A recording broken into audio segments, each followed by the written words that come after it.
Como que funciona para eu ganhar ponto? Como que funciona para eu não perder ponto? O que que eu tenho que fazer para conseguir somar o maior número de pontos e para ser reconhecido como um grande chuleador? Preciso participar de concurso? Não sei. É isso que a gente vai descobrir nesse vídeo. Olá, caros indivíduos, tudo bem com vós? Não sei, eu sou Woody do Toy Story. Não, brincadeira, eu sou o Léo Brizola e sejam todos muito bem-vindos a mais um vídeo aqui nesse canal. Esse canal que traz muito conteúdo sobre chula e sobre como você pode conquistar o teu primeiro troféu de chula. Mas para isso a gente precisa entender como funcionam os critérios de avaliação. Antes de tudo, eu preciso deixar muito claro, para você começar a dançar chula, você não precisa querer participar de competição. Eu só vou trazer um conteúdo mais relacionado a isso, porque por mais que você não queira competir, é importante que você saiba quais são os quesitos, porque esses mesmos quesitos ajudam com que a tua chula fique mais bonita. E daqui a pouco, se o teu objetivo é participar de apresentações, ou pelo menos saber dançar chula, cara, segue esses quesitos, que é pimba, é sucesso. É claro que a gente vai tentar adentrar um pouquinho sobre cada quesito e vai mostrar o quão importante é cada quesito dentro do universo da chula. Pra gente começar a entender, a chula, caracteristicamente, é uma dança de desafio, onde dois peões competem em busca de um título. A questão é que não são todos, e é muito difícil a gente encontrar campeonatos, concursos, festivais de chula, onde o concurso é mata-mata. Então isso é muito importante. Não é porque um chuleador está dançando com o outro que, se ele for melhor que o outro vai perder tudo e não vai conquistar nada. Não, por quê? Porque a gente não está falando necessariamente de desafios mata-mata, como, por exemplo, uma Copa do Brasil, nas fases finais lá da Copa Libertadores da América, ou do Campeonato Gaúcho. Não, a gente está falando de uma disputa onde você soma pontos, você perde pontos. Essa totalidade, essa diferença do somatório para as perdas, fica o teu total de pontos. E esse total é o que vai entrar no ranking de pontuação. E é a partir desse ranking de pontuação que a maioria dos concursos vai classificar você em primeiro, segundo ou terceiro lugar. Outra coisa é, não necessariamente para te ser chuleador tu precisa competir em concursos. Daqui a pouco isso possa ser e parecer até óbvio para alguns, mas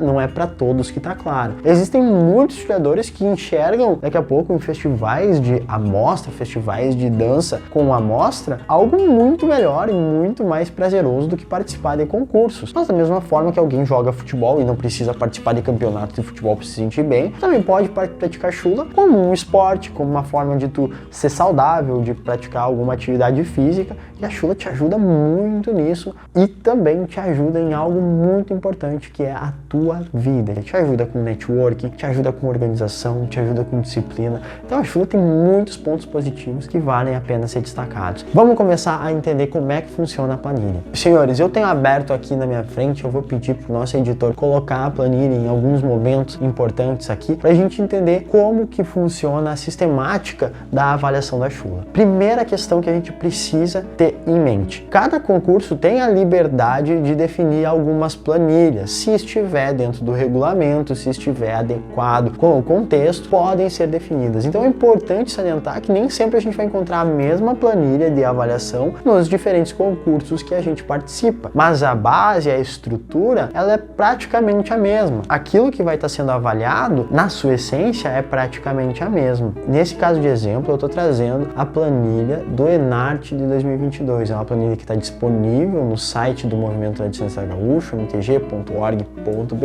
Qualquer um pode ir lá baixar ou botar no Google planilha de chula e aí você pode baixar. Eu também estou disponibilizando aqui embaixo um linkzinho com essa planilha. Caso você não queira ir lá no Google, você só clica no linkzinho ali embaixo, você pode pegar essa planilha para você dar uma olhada, para você ver como que funciona, beleza? Pra gente entender, quando o chuleador chega para disputar, ele está disputando não somente com o concorrente, ele está disputando com todos os inscritos dentro da modalidade dele, dentro da categoria dele. E como é que funciona essa pontuação? Cada chuleador vai ter um número mínimo de passos de acordo com o regulamento para executar, e isso vai variar de rodeio para rodeio. Já falamos sobre isso em alguns outros momentos. Mas o que acontece? Cada passo vai ter uma pontuação de pontos ganhos e uma pontuação de pontos perdidos. Esses pontos perdidos, eles podem ser divididos em perdas parciais de pontos ou perdas totais de pontos. tá? Os pontos ganhos, eles servem como a parte positiva que vai te alavancar, que diz se o teu passo ele é bom ou ruim, se foi executado de forma boa ou ruim. E os pontos perdidos, eles visam justamente descontar pontos, ser a parte negativa, tirar pontos de acordo com cada erro, visualizar o erro que você teve na execução, para que assim você possa ter a sua pontuação total. E aí pode parar a pergunta, vale mais a pena ser um jogador que ganha muito ponto ou vale mais a pena ser um jogador que não ganha tanto ponto, mas perde muito menos? Não sei. Depende. O ideal é tu ser um cara dosado, tu conseguir ter na tua composição de passos uma perda mais próxima de zero. E claro, na tua composição de passos que te levem a uma nota mais próxima de 10. A primeira parcela da planilha, ela vai estar caracterizada como pontos ganhos. Esses pontos ganhos, eles são dados de 0 a 10 e em alguns concursos são definidos que de no mínimo 5 até 10 pontos. Então você vai pontuar de 5 até 10, por um exemplo. E essa pontuação ganha, ela vai ser notada ali de acordo com alguns critérios básicos que buscam mais ou menos separar e ter uma linha dizendo assim: cara, tu precisa cumprir com cada um desses critérios para que a tua pontuação seja a máxima. E esses critérios eles variam de acordo com concurso para concurso, e os critérios que estão aqui na planilha do ano 2022 são os seguintes. Primeiro critério, criatividade. Segundo critério, interpretação. Terceiro critério, dificuldade. E quarto critério, execução. Em cima desses 4 critérios é que são avaliados as pontuações de pontos ganhos do chulhador. É importante salientar que o formato de avaliação também varia de concurso para concurso. Em 2021 foi testado um primeiro formato de avaliação onde alguns avaliadores avaliavam somente os pontos ganhos, outros avaliadores avaliavam somente os pontos perdidos e um avaliador avaliava pontos ganhos e pontos perdidos. A questão é que para esse método de avaliação são necessários 5 avaliadores e mais uma comissão revisora. Quando a gente está falando de concursos menores que não tem tanta estrutura, não tem tanto dinheiro para levar tantos avaliadores assim, é muito incomum a gente ver isso acontecendo. E por isso a gente vê a metodologia tradicional, que é o quê? O avaliador avalia pontos ganhos e pontos perdidos junto, tudo no mesmo horário. Pontos ganhos. Em tese, o que diz na planilha é que se você cumprir com todos esses 4 requisitos, você consegue tirar uma nota 10. Agora, se você tem algum desses requisitos que não está bem balanceado, meu amigo, você não vai tirar 10. Ai, que burro, dá 0 pra ele. A questão é que isso é na planilha. Na hora de botar a nota, a conversa é diferente, mas não vem ao caso aqui. Quais são os aspectos? Primeiro, criatividade. Qual é a tua capacidade de tornar a tua composição coreográfica diferenciada, criativa, inovadora? Isso é algo que a gente precisa pensar e abordar mais pra frente, mas é um dos requisitos básicos para ti ter pontuação ganho. Segundo requisito, interpretação. Eu entendo que dentro da interpretação a gente tem um conjunto completo corporal, não somente facial, mas também corporal. E esse conjunto que vai desde a tua expressão corporal até a tua expressão facial é o que faz com que você ganhe pontuação dentro da interpretação. A tua interpretação pode ser das mais variadas possíveis, não existe um jeito certo ou um jeito errado de fazer. A questão é, interprete de acordo com aquilo que te faz bem. Se você é um jogador mais feliz, gosta de dançar mais sorrindo, é essa interpretação que tu deve buscar expressar tanto com a tua facial quanto com a tua expressão corporal, sempre cuidando para que isso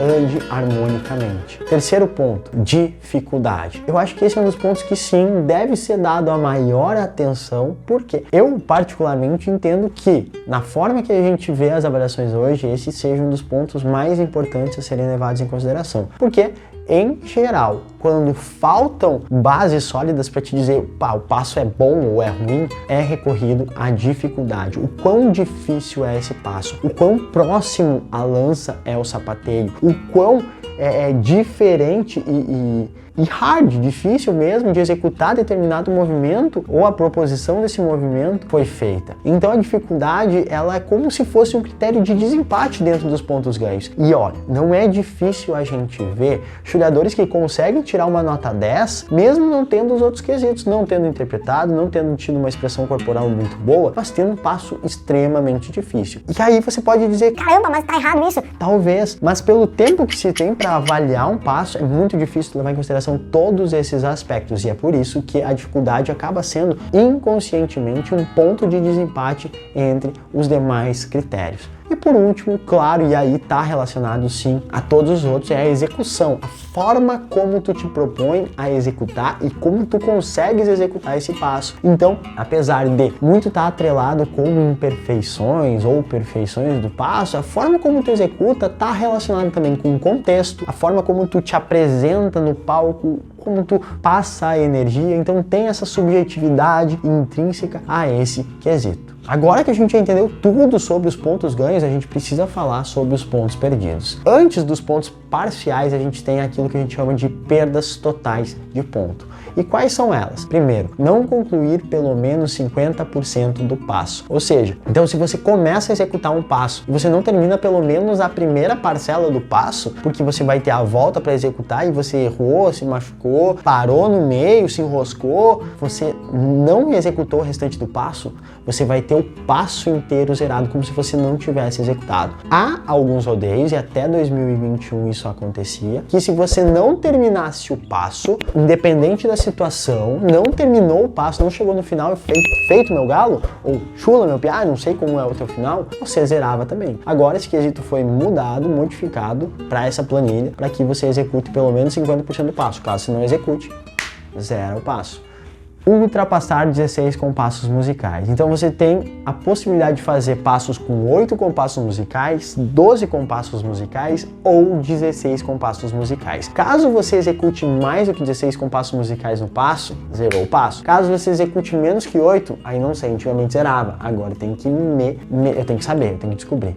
Terceiro passo, executar figuras que não caracterizem a chula, que descaracterizem a chula. E quais são essas figuras? Mortal, estrelinha, parada de mão, estrelinha sem as mãos. Cara, qualquer coisa que descaracterize muito o contexto da chula é zerado, não tem choro nem balda. A questão é que tu precisa saber o que descaracteriza a chula. Movimentos de ginástica, movimentos que botam o teu corpo em risco, cara, é muito no feeling. E isso você precisa ir descobrindo e sabendo. É claro que algumas coisas já estão claras, como mortal, estrelinha, parada de mão, você não vai executar, mas outros você vai ter que descobrir. Outro ponto, repetir o passo que você já fez ou um passo que o oponente já fez. Acho que esse aqui já está muito claro. Quarto ponto, utilizar acessórios que descaracterizem o passo, a chula ou qualquer tipo de arma. Então qualquer coisa que seja diferente do contexto tradicional, chapéu, lenço, camisa, guaiaca, espora, bota, bombacha, daqui a pouco xiripaço, teu traje de época, cara, qualquer coisa muito diferente disso, você tá saindo de um limite. E esse limite, ele precisa ser respeitado para ser o tradicional. E aí, se você não executa com algo muito diferente, fora do contexto, teu passo pode ser zerado sim. Arma também, não utiliza. E aí os pontos perdidos, aqui nós vamos falar bem rapidinho sobre os pontos perdidos. A gente tem toque na lança, se você bater na lança, você pode perder esses pontos parcialmente, tá? Você não perde a totalidade, se você tocou, você não zera o passo, você não erra. Antigamente, em alguns concursos ainda é cobrado que se você toca muito gravemente, que a lança gira assim, você zera o passo. Caso você, hoje, com essa planilha do ano 2022, você tocou assim, a gente vai ver que não zera o passo. Há a possibilidade da gente perder pontos parciais quando a gente tem um passo imperfeito, tem imperfeições, ou seja, uma batida que não saiu como deveria ser, um movimento que você se enroscou, um movimento que você não teve força para fazer, então tudo isso gera imperfeição. Essa imperfeição tira uma perda parcial do passo. Executar o passo com perda de ritmo, isso também está relacionado a um erro que não é fatal, mas é grave, porque ele desconta a pontuação dos teus pontos ganhos, parcialmente. E junto com ele, tem um quesito que era separado e agora está junto, que é o erro do músico. O músico que está tocando para ti, o gaiteiro ou o violeiro, errou a música, o passo está passível de ser descontado pontos por conta desse erro. Outro ponto importante, que antigamente você tinha pontuação de desconto até 1 ponto e agora tem 1,5 de desconto, é executar passos com variantes. O que são variantes? São movimentos específicos que caracterizam demais um passo, ou seja, algo que destaca esse passo. Se o chulhador já executou algo que destaca esse passo e você vai lá e executa a mesma coisa, você perde ponto. Se você já executou essa característica importante do passo e vai e executa de novo, você perde ponto de novo. E isso pode perder até 1,5 ponto. E 1,5 ponto é muita coisa. E o último ponto é o erro na execução, o erro na preparação, ou seja, durante a tua introdução, no momento em que tu não entrou ainda na lança, você pode estar sapateando, você deve fazer 4 compassos sapateados. Nesses 4 compassos sapateados, é conhecido como preparação, se você errar ritmo, se perder ali, você toma desconto também. É importante você estar sempre bem ensaiado e preparado. E agora, o último detalhe, que é a grande mudança do ano, que é quando tu toca na lança e a lança ela gira de forma que sai das delimitações que marcam a parte da lança, onde a lança tem que estar inserida dentro, você não zera mais o passo, o seu passo não vai mais a zero. Mas segundo a planilha aqui, você vai ter 6 pontos descontados. É um erro grave, é uma pontuação forte para quem erra, mas ainda assim não descaracteriza, não tira toda a tua pontuação que tu trabalhou tanto para conseguir trazer o teu passo. De toda forma, essa é a planilha que a gente tem hoje no ano 2022, ela tá passível de mudanças, mas vale muito a pena conhecer cada um desses detalhes, porque não só no concurso é cobrado, mas quando você está apresentando, você está mostrando a chula para outras pessoas, isso inconscientemente faz parte da mente delas. Então, se você não seguir esses quesitos aqui básicos, meus senhores, o resultado não vai ser dito lá porque você foi mal, é porque o pessoal não vai gostar mesmo. E olha só que massa, você pode utilizar a planilha para fazer a montagem dos teus passos, a correção dos teus próprios passos, através de vídeo, através de se olhar no espelho enquanto dança e por aí vai. Fica a minha dica, olha a planilha, te caracteriza, te concentra e espera que em outros vídeos a gente vai estar por aí falando mais sobre chula. Valeu, falou, qualquer coisa deixa nos comentários.